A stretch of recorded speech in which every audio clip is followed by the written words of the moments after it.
Imagine living in a quiet neighborhood where everything seems perfect, until one HOA board member takes things way too far. She installs hidden cameras not just to watch the streets, but to watch you. Every move, every moment, every private detail recorded without anyone knowing. At first, she thought she was untouchable, but when the truth finally came out, the entire neighborhood turned against her, and what those cameras revealed was worse than anyone expected. This is the shocking downfall of the HOA Karen who went too far. The neighborhood sat in the quiet comfort of routine.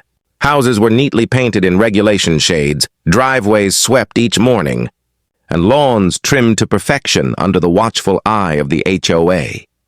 For years, it was this order that Karen, the long-standing HOA secretary, had clung to with obsessive devotion.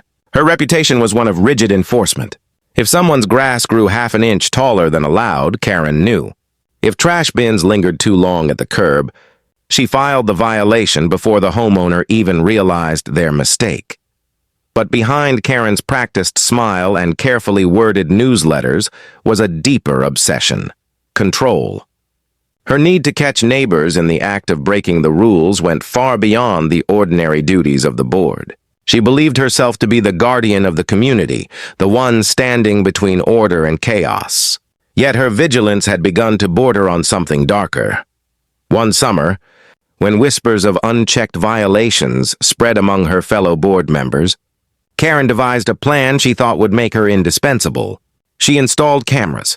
Not the visible, friendly neighborhood watch cameras approved by the board. These were secret, discreetly hidden around common areas and even near the edges of certain private properties. Small, black, and almost invisible, they blended seamlessly with fence posts, trees, and even decorative lampposts. Karen justified it to herself as necessary. She told herself she was preventing vandalism, discouraging improper use of community amenities, and ensuring compliance with HOA rules. But the truth was simpler. She enjoyed watching. She enjoyed catching mistakes that no one else noticed. Each clip of a car parked just outside the lines, or a trash can left out after sunset, gave her the satisfaction of control. At first, no one suspected her. She presented violations at board meetings with uncanny accuracy, always backed by witness accounts. The board admired her thoroughness, and some even applauded her vigilance. She seemed untouchable, a model of dedication. But behind the admiration lay a quiet unease. Homeowners whispered about how Karen always knew things she shouldn't. They wondered why their small mistakes were caught with surgical precision, while other, larger problems seemed to go unnoticed. Karen's obsession grew with time. She began spending her evenings not with friends or family, but reviewing hours of footage. Each glimpse of a neighbor's carelessness became ammunition for her reports. Yet her fixation meant she was watching far more than simple violations. She was peering into moments that were never meant for her eyes: private arguments in backyards, children playing, neighbors hosting quiet gatherings. Her cameras captured everything, and Karen made herself the silent witness to it all. For months, her secret remained safe. Her reports were sharp, her evidence damning. She believed herself unstoppable. But every secret has its crack, and Karen's was about to split wide open. The first crack appeared when a homeowner, frustrated with repeated fines, began to investigate. He noticed a strange device lodged near a tree by the shared parking lot. At first, he assumed it was maintenance equipment, but the blinking light betrayed it. He pulled it free and discovered the truth: a hidden camera. Word spread quickly, neighbors whispering late into the evening about who might have planted it. Theories ranged from vandals to burglars, but suspicion soon circled back to the one person who always seemed to know too much: Karen. The discovery unsettled the board. At their next meeting, Karen deflected concerns, suggesting perhaps it was installed by a concerned neighbor. Her composure seemed firm, but cracks showed in the tightness of her voice, the way she avoided direct questions. The board reluctantly let it slide, unwilling to accuse her without proof. But proof was already out there, waiting to be found. Because Karen's cameras, while discreet, were not flawless. A maintenance worker stumbled upon another one tucked against the community pool fence. He handed it over to a board member, who examined the device and found something Karen had overlooked: The camera still contained its memory card. What it revealed was more than simple violations. The footage showed not only neighbors breaking trivial rules, but deeply personal moments, families arguing in hushed tones, children playing without supervision, even homeowners entering and leaving their houses at odd hours. The intrusion was shocking, a violation of privacy so blatant that the board member felt his stomach turn. Yet before bringing it to the others, he hesitated. If Karen had placed these cameras, how many more were out there? Karen, oblivious to the gathering storm, continued her nightly surveillance.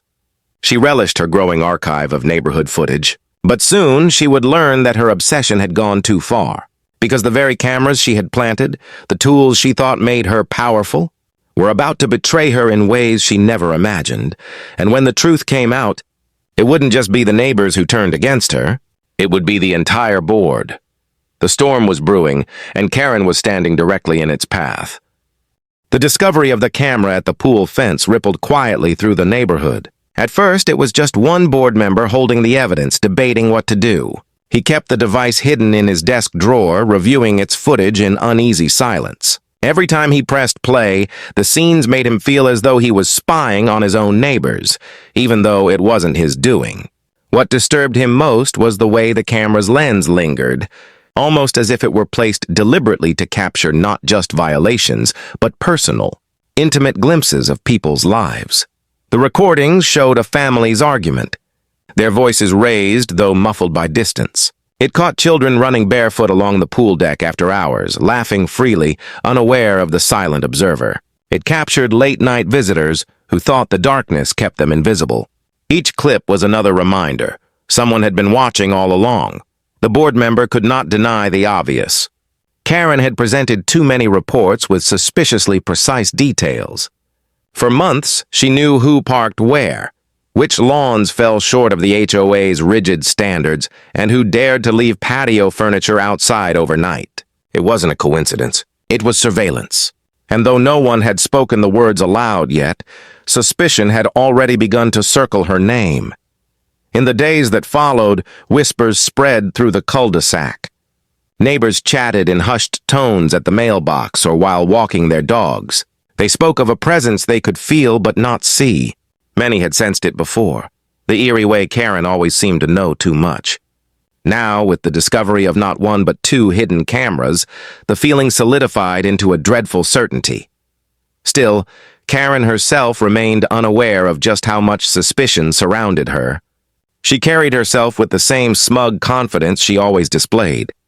She continued to send her violation notices, stacking fines like trophies, believing she was untouchable. To her, the unease in the neighborhood was nothing more than idle gossip. In her mind, no one had proof, and without proof, her control remained absolute. But control is fragile, and Karen's grip was loosening. The board member with the camera footage could not hold his silence forever. At the next HOA meeting, he arrived early, the weight of the evidence heavy in his bag. As the other members filtered in, he noticed the nervous glances exchanged, the shifting eyes that betrayed unease. The atmosphere in the room was different this time. It wasn't just another discussion about budgets or landscaping contracts. It was something darker, something fragile waiting to snap. When the meeting began, Karen launched into her usual tirade of violations, her binder thick with evidence. She listed names, addresses, and offenses, each punctuated with her air of authority. But this time her words fell flat. The other board members didn't nod along with their usual forced agreement. Instead, they sat stiffly, listening with an edge of suspicion. The one holding the camera waited, watching Karen closely, studying every flicker of confidence in her expression.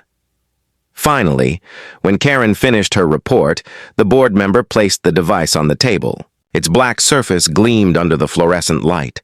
The room went still. Every pair of eyes locked onto it, then slowly turned to Karen. The silence was heavy, a silence that pressed against her confidence. Karen's face shifted, though only slightly, a flicker of recognition, a tightening of her jaw. She attempted to wave it off to cast doubt on its origin, but the board member interrupted with a simple motion. He slid the memory card across the table. It was impossible to ignore. Proof sat in plain sight, waiting to be played. The tension in the room deepened, though no one said a word. They all knew what it meant. The time for suspicion was over. It was no longer about speculation or whispers. It was about truth, and the truth was heavy enough to fracture the foundation of the HOA. That night, word of the meeting spread faster than wildfire. Neighbors spoke in clipped sentences, passing information from one yard to the next. They didn't have the full details, but they didn't need them. They only knew this: hidden cameras had been discovered, and the board had confronted Karen. For the first time, the iron grip she held over the neighborhood began to crack. Karen, however, did not crumble. Not yet. Though shaken, she doubled down in her own mind. She convinced herself that she could still control the narrative. She told herself the board wouldn't dare expose her. It would tarnish their reputation as much as hers. She believed that if she stood firm, if she denied everything with enough conviction, she could survive the storm. But the storm was growing. More cameras were being found. A resident trimming his hedges uncovered one tucked between branches. Another, repainting his fence, discovered a small lens staring back at him. Each discovery sent fresh waves of outrage through the community. And each time, the same question echoed louder. Who would put these here? The answer was becoming harder to ignore. The HOA, once a bastion of Karen's control, now trembled with mistrust. Board members spoke privately, away from her presence. Neighbors exchanged information late at night, piecing together the puzzle. And slowly a consensus formed. The evidence pointed to Karen and only Karen. What no one realized, however, was that the most damning piece of evidence had yet to be revealed. Because while Karen had been busy recording her neighbors, her cameras had captured something else, something she never intended anyone to see. It was there, hidden among hours of footage, waiting to be discovered. And once it was, the neighborhood's anger would explode into something unstoppable. The storm was no longer approaching. It was already here. The cameras had multiplied like shadows across the neighborhood, each new discovery pulling back the curtain further on Karen's secret. With every lens uncovered, the outrage grew, and with every card examined, the unease deepened. What had once been suspicion was now near certainty. Yet what none of the neighbors realized was that the truth inside those tiny memory cards ran far deeper than petty HOA violations. The board had quietly begun compiling the footage. Each memory card pulled from hidden devices labeled and stacked in an unmarked box. They thought of it as evidence, but they didn't yet understand the magnitude of what they held. At first, they saw what they expected: cars parked over lines, trash bins left out too long, children splashing in the pool after curfew. All of it matched the precise violations Karen had listed at meeting after meeting. It was confirmation of what they already knew. She had been spying. But then came the clips no one could explain. The first showed a homeowner late at night, arguing with a visitor under the glow of a porch light. It wasn't a violation. It was personal. The second showed a teenager sneaking out through a bedroom window, unaware that the lens was recording every movement. Again, not a violation, just an intrusion. Then came hours of families gathered in backyards, talking and laughing, never realizing their privacy was being stolen moment by moment. The board members exchanged looks of unease. This wasn't enforcement, it was surveillance for surveillance's sake. It was voyeurism, control, and obsession. The line between order and violation had vanished, replaced by something darker. And though the clips unsettled them, none compared to the recording discovered late one evening when a board member sifted through another memory card. The footage began ordinarily enough. A wide shot of the community pool, the same location where one of the cameras had been found. For minutes, it showed nothing of interest. An empty deck, still water rippling under the wind. Then a figure appeared. At first, it seemed like another neighbor cutting through after hours. But when the lens adjusted, the truth became undeniable. It was Karen. She wasn't there to swim, nor to check for violations. She was moving quickly, nervously, carrying a small box in her hands. The recording showed her glancing over her shoulder before kneeling near the fence. With deliberate care, she secured another camera into place, tightening wires and adjusting the angle to capture a wide view of the pool and the paths leading to it. Her face, lit briefly by the glow of her phone screen, left no doubt. It was the proof no one had yet captured. Karen herself, planting the very cameras she had denied any knowledge of. The date stamp revealed it had been only a month earlier. The board member sat frozen as the realization sank in. This was more than suspicion, more than whispers and theories. It was undeniable. Karen had planted the cameras. And worse still, she had done it with full awareness of the privacy she was invading. The footage was quickly copied, backed up, and shared among the other board members. Each of them watched in silence, the weight of the evidence pressing heavily on their shoulders. They were no longer debating whether Karen was responsible. The question now was what to do with the truth. But even as the board deliberated, the footage spread. Rumors gave way to certainty, and certainty gave way to anger. Neighbors who had once dismissed the gossip now found themselves looking at their own backyards with unease, wondering if they too had been recorded. Each uncovered clip only fueled the fire. Parents grew furious at the thought of their children being watched. Couples whispered in horror about arguments, conversations, or private moments that might have been captured. Karen, meanwhile, carried on as if nothing was wrong. She continued writing her violation reports, parading them at meetings, and treating herself as the guardian of the community. But the ground beneath her was shifting. Where once her neighbors avoided her with grudging respect, now they avoided her with suspicion and anger. Conversations hushed when she passed by.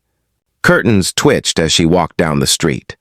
The tension reached a boiling point one evening when yet another memory card revealed something no one wanted to see. The camera had been placed near a row of backyards, its lens tilted just enough to catch what went on inside private spaces. The recording showed a family gathered for a birthday party, unaware of the silent watcher in the shadows. Children laughed, balloons swayed, and candles flickered on a cake. It was an ordinary, wholesome moment, but one that now felt tainted. The idea that Karen had sat in her home, watching those same scenes on her laptop, was too much to bear. By now, there was no stopping the anger. Neighbors demanded answers, demanded accountability, demanded justice. The board, though hesitant at first, knew they could no longer protect her. It wasn't just about HOA violations anymore. It was about trust, safety, and the violation of something far more sacred than rules. And yet, just when it seemed the scandal couldn't grow worse, another recording surfaced. This one wasn't about neighbors or children or parties. It was about Karen herself. One of the cameras, poorly positioned and angled by mistake, had recorded her late at night in the act of reviewing her own devices. The glow of her computer screen lit her face as she leaned forward, eyes fixed on the footage. She smiled faintly as she scribbled notes, pausing and replaying moments, sometimes leaning so close to the screen her features twisted with intensity. The sight of her, so absorbed in her voyeurism, was chilling. It was this footage, perhaps more than any violation, that captured the true extent of her obsession. She wasn't simply enforcing rules. She wasn't just protecting order. She was consumed by control. Her entire identity now bound to the hidden lenses she had scattered across the neighborhood. The board and neighbors realized together that Karen's downfall wasn't just about the cameras. It was about the person she had become. And now her carefully constructed facade was about to collapse in front of everyone. The stage was set for confrontation. The evidence was undeniable. The community's fury was unstoppable. And Karen, though still oblivious to just how much had been uncovered, was about to face a reckoning she could never have imagined. The evidence no longer whispered, it screamed. The cameras, the footage, the undeniable image of Karen installing them with her own hands had stripped away every excuse she might have clung to. The board, once cautious and divided, was now united in outrage. And the neighborhood, long silenced under Karen's reign of fines and rules, had found its voice in anger. The confrontation began quietly, almost too quietly, in the form of a special HOA meeting. Notices slipped into mailboxes, emails dispatched under the neutral language of urgent business. But beneath the politeness was a tension that throbbed like a storm about to break. Everyone knew what the meeting was about. Everyone knew Karen would be there, and everyone knew it would not end the way she expected. The night of the meeting, the community center filled with more residents than had attended any gathering in years. The air buzzed with unease, a collective energy that seemed to grow heavier as the minutes passed. Neighbors who once avoided eye contact now leaned close, whispering fiercely. Parents clutched printed copies of the footage that had circulated quietly, grainy images of children at play and families in private moments. Others came with arms crossed, their fury written in the tightness of their posture. Karen arrived with her usual sense of authority. Binder in hand, her expression stern, she moved through the crowd as though nothing had changed. She believed even then that she could still control the narrative. She convinced herself the board wouldn't dare expose her. To admit she had planted the cameras was to admit they had allowed it under their watch, that their authority had failed. She thought their silence would protect her. But this time, the silence worked against her. When the meeting began, Karen launched into her routine. She rattled off violations, displayed her neatly typed lists, and lectured about the importance of maintaining standards. Her voice carried the same authority it always had, but the room was different. No nods of approval, no murmurs of agreement. Only a cold, collective stare. Then, without warning, one of the board members rose and placed a laptop on the table. The screen lit up and the footage began to play. Gasps rippled through the crowd as the images unfolded. Karen crouched near the pool fence, installing the camera. Her face was illuminated by the faint glow of her phone. The evidence was undeniable. Karen froze. For the first time in years, her composure cracked. The confident mask faltered, replaced by a fleeting look of panic. She attempted to collect herself, to brush it off as a fabrication, but the crowd erupted. Whispers became shouts. Accusations hurled across the room.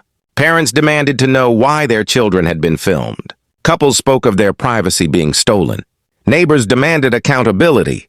The board member paused the footage only to insert another memory card. More images appeared. Karen reviewing footage late at night, her face bathed in the blue light of her computer screen, her expression disturbingly intent. Then came clips of families in their backyards, of children at play, of neighbors unaware of the watchful lens. Each recording struck like a hammer, shattering whatever credibility Karen had left. The community's anger spilled over, no longer contained. The room was alive with voices, a storm of outrage pressing down on the woman who had once controlled them all. Karen stood rigid, clutching her binder as if it might shield her, but its pages were useless now. The rules she had weaponized against her neighbors could not protect her from their fury. The board called for order, their own voices raised above the noise. For the first time, they were no longer protecting Karen. They were turning against her. They spoke of betrayal, of how her actions had violated not just rules but trust itself. They spoke of liability, of legal consequences, of the damage she had done to the very fabric of the community. Karen attempted to speak, but her words were drowned out. Every excuse, every denial was swallowed by the wave of fury rising against her. She had built her power on control, but control was gone. All that remained was exposure. Her obsession lay bare before everyone she had sought to dominate. The meeting ended not with resolution, but with chaos. The board announced a formal investigation, but the neighborhood had already decided. Karen was guilty in their eyes, and no technicality could undo what they had seen. She left the room with her head lowered, for once unable to meet the stares of those around her. The binder that had once been her weapon now hung useless at her side, but the fallout had only begun. In the days that followed, the footage spread beyond the neighborhood.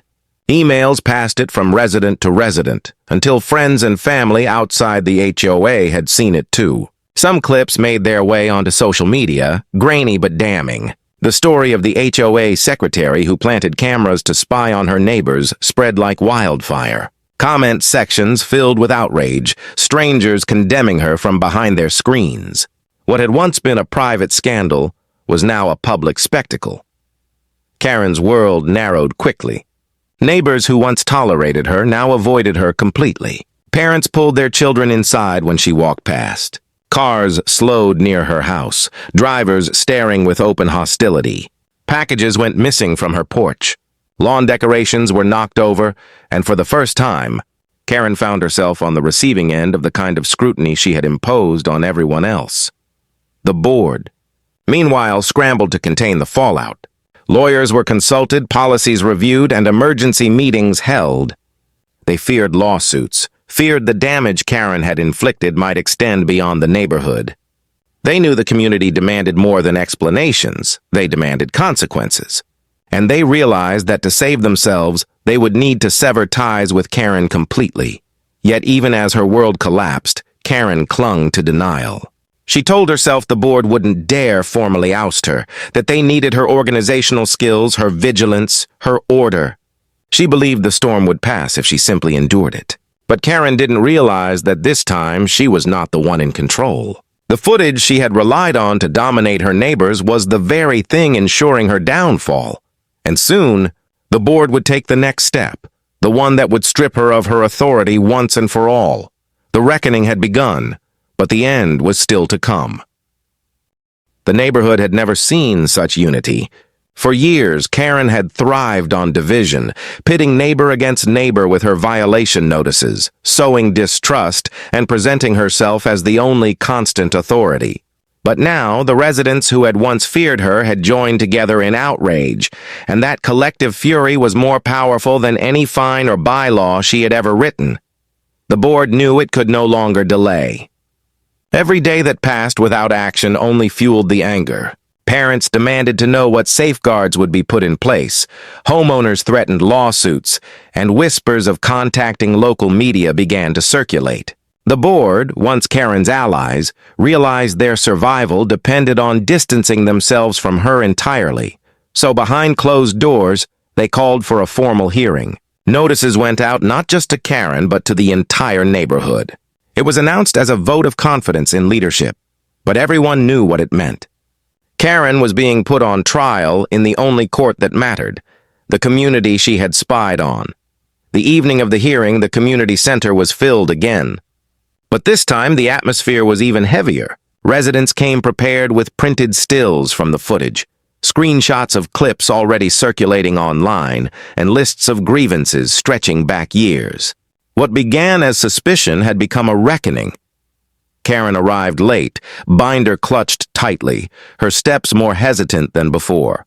She still believed in some stubborn corner of her mind that she could talk her way out of it.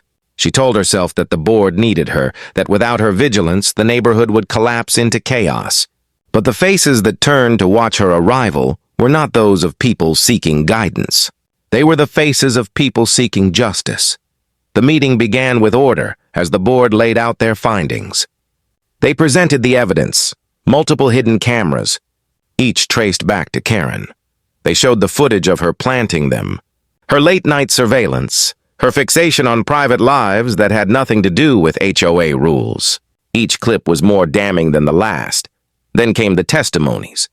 Parents spoke of their fear and anger, imagining their children unknowingly recorded. Couples described the violation of their privacy, moments that should have been theirs alone now stolen and archived. Others spoke of the humiliation of being fined based on evidence that was never supposed to exist. The stories came one after another, a chorus of outrage that left no room for excuses. Karen attempted to defend herself, but every word sounded hollow. She spoke of order, of safety, of protecting the community. But her neighbors no longer believed her. They saw not a protector, but a predator of privacy. Each attempt at justification was drowned out by murmurs, headshakes, and the cold silence of those who had lost all trust. The board called for a vote. One by one, hands rose into the air. The motion was clear. Karen would be removed from her position effective immediately. The very authority she had wielded for so long was stripped away in a single unanimous decision. For the first time in years, Karen was powerless. The room erupted, not in celebration but in a release of tension. The storm had broken, and the queen of the HOA had fallen. Yet even as the board declared her removal, they knew the fallout was not over. The cameras had left scars. Neighbors were still angry, lawsuits still threatened, and trust in the board itself had been shaken. Karen might have been cast out, but her shadow lingered. Karen herself left the meeting in silence. She did not clutch her binder this time. She carried it loosely, as though it were no longer armor but dead weight. The walk across the parking lot was long, illuminated by the harsh glare of streetlights and the stares of those she once ruled over. For years, she had walked these grounds with authority. Now she walked them with shame, but humiliation was only the beginning. In the days that followed, Karen's life unraveled further. Without her board position, she had no shield against the wave of consequences crashing down. Neighbors filed formal complaints, not just with the HOA but with local authorities. Attorneys became involved. Questions of legality, trespassing, and unlawful surveillance were raised. What Karen had thought was her greatest tool of power had now become potential evidence in a criminal case. The cameras, once her silent allies, were now her loudest accusers. Each device was cataloged, each memory card reviewed. The more footage uncovered, the worse it became. Hours upon hours of recordings painted a picture of obsession, a woman consumed not by the rules she claimed to uphold, but by the thrill of watching others break them. Online, the story spread like wildfire. The footage leaked beyond the community became a spectacle for strangers to dissect. Comments labeled her the creepiest HOA Karen ever. Memes circulated with her frozen image illuminated by the glow of her laptop, and speculation about her motives ran rampant. Karen, who had once controlled the narrative, now found herself powerless against it. Her reputation collapsed under the weight of her own actions. Friends avoided her. Family distanced themselves, and even those who had once admired her dedication admitted they had always felt something was off. She became the pariah of her own making, an outcast in the neighborhood she had once ruled. The HOA, though relieved to be rid of her, faced its own challenges. They scrambled to rebuild trust, to assure residents that such a violation would never happen again. Policies were rewritten, new safeguards proposed, and promises made. Yet no matter how many reforms they implemented, the residents knew things would never be the same. The neighborhood had been watched, their privacy invaded, and no bylaw could erase that memory. As for Karen, she retreated into her home, blinds drawn tight, avoiding the stares and whispers that followed her everywhere. She told herself the storm would pass, that people would move on, that eventually her role in the scandal would fade. But deep down, she knew the truth. She wasn't just a failed board member. She was the woman who spied on her neighbors, and that title would follow her forever. Still, one final chapter remained. Because while Karen's authority had been stripped and her reputation destroyed, the consequences of her actions were not yet finished. The cameras had revealed something far worse than violations or privacy breaches. They had revealed Karen herself, her obsession, her darkness, her downfall, and soon even the law would come knocking. The silence of Karen's house became its own kind of prison, where once she had sat at her window, binder in hand, cataloging the actions of her neighbors. Now she sat behind drawn curtains, too afraid to face the world outside. Her empire had crumbled, her title stripped, her reputation ruined. But the collapse was not finished. What had begun as a neighborhood scandal was about to extend far beyond the cul-de-sac. Local authorities had taken notice. The stream of complaints from residents, combined with the footage uncovered, was too serious to ignore.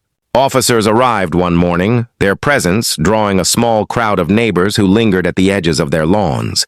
They carried boxes into Karen's house, seizing hard drives, cameras, and binders filled with meticulous notes. The sight of uniformed officers crossing her threshold was a moment of grim satisfaction for those she had once terrorized with fines and notices. Karen tried to insist that she had done nothing wrong, that she was protecting the community, but her words carried no weight. The law did not view her cameras as neighborhood guardians. They viewed them as potential evidence of unlawful surveillance, harassment, and stalking. The line Karen had always believed she was skirting had finally been crossed. For the neighbors, the investigation was vindication. It proved that their outrage had not been paranoia or exaggeration. They had been violated, and now the system was acknowledging it. Some pressed charges, others filed lawsuits, and a few simply hoped to never hear Karen's name again. The neighborhood began to heal in her absence. Without Karen's constant oversight, life slowly loosened. Lawns grew naturally, children played without fear of being documented, and barbecues were held without fear of sudden fines. For the first time in years, the community resembled a place of comfort rather than a fortress under surveillance. The HOA board, chastened by its role in enabling Karen, pushed through reforms, stricter oversight of board members, transparent rule enforcement, and limits on how complaints could be investigated. Trust was fragile, but it was beginning to return. Meanwhile, Karen's life spiraled further. With her board position gone, she had no allies. Friends who once admired her dedication now avoided her, unwilling to be associated with the scandal. The family distanced themselves, embarrassed by the headlines. Online, she became a viral spectacle. Clips of her spying, grainy stills from her camera feeds, and memes mocking her obsessive rule enforcement spread across platforms. She had wanted control, but instead, she had become infamous. Court dates loomed. The charges brought against her were not the kind she could easily dismiss. Trespassing into private spaces to plant cameras, recording minors without consent, and using the footage to impose fines, each accusation carried weight. The legal system saw her not as a strict neighbor, but as someone who had abused power for personal obsession. The trial drew attention. Reporters gathered outside the courthouse, their cameras aimed not at the residents she once watched, but at her. The irony was brutal. The watcher had become the watched. Every step she took was documented, every nervous glance captured, every denial replayed for an audience that had grown used to seeing her as the villain. The verdict came swiftly. Though some charges were reduced, the core of her actions could not be excused. She was fined heavily, ordered to pay damages to several residents, and given a suspended sentence with strict conditions. The humiliation of a criminal record, combined with financial penalties, ensured that her days of lording over others were permanently over. But perhaps the harshest punishment was not the legal one. It was the isolation. The community she had sought to control now saw her only as a pariah. The neighbors she had once called out for minor infractions crossed the street to avoid her. Children who had once been afraid of her now laughed at the viral memes that made her a cautionary tale. Karen, once the self-proclaimed queen of the HOA, now lived as an exile in her own home. The neighborhood moved on without her. A new board member stepped in, focused not on rigid control, but on community spirit. Block parties returned, laughter filled the cul-de-sac, and the scars Karen had left began to fade. For the first time in years, the place felt like a neighborhood, not a battleground. Karen's house, once the center of authority, grew quiet. The blinds stayed shut, the lawn unkempt, the mailbox overflowing. To outsiders, it looked like any other home, but to those who had lived under her watch, it was a reminder of the dangers of unchecked power and the fragility of trust.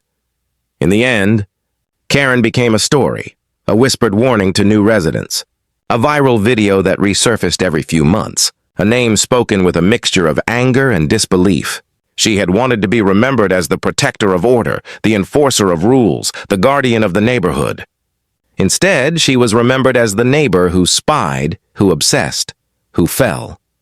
The cameras she had planted were gone, but the images they captured lived on in the collective memory of the community. They were a testament not to her control, but to her downfall, and so the story closed not with Karen's victory, but with her silence. A silence broken only by the sounds of a neighborhood finally free.